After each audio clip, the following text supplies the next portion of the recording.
સુરત શહેર એક તમામ ક્ષેત્રમાં ખૂબ જ હરણફાળ ભરી પ્રગતિ કરતું એક શહેર છે અને આ જ પ્રગતિના કારણોસર ઘણા બધા એવા ગુનેગાર તત્વો, અસામાજિક તત્વો ખોટો લાભ લઈ અને ઘણી વખત લોકોની સાથે છેતરપિંડી, વિશ્વાસઘાત કરતા હોય છે.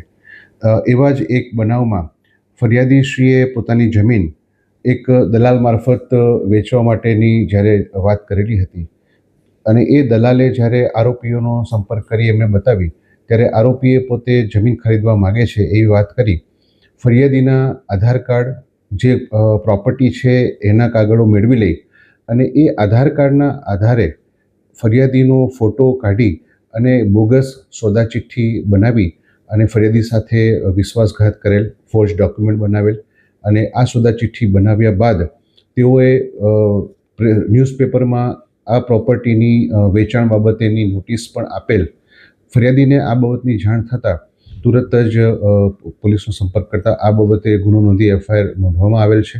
હાલ આરોપી અમારી ધરપકડમાં છે, કસ્ટડીમાં છે અને રિમાન્ડ પર છે. તપાસ ચાલુ છે. જમીન ક્યાંની હતી અને આ 5 પ્લોટોની કિંમત આશરે કેટલી હશે? જમીન છે એ ડુમ્મસની જમીન છે અને હાલ જમીનનું વેલ્યુએશન ચોક્કસપણે તો નહીં જણાવી શકીએ, પણ જમીન ડુમ્મસ ખાતે આવેલી છે અને એ જમીન માટેના આ બોગસ દસ્તાવેજો બનાવેલા છે. આરોપી કોઈ વિરુદ્ધ ગુનાહિત ઇતિહાસ? તપાસ ચાલુ છે અને ગુનાહિત ઇતિહાસ જો મળી આવશે તો આપને અમે જણાવશું.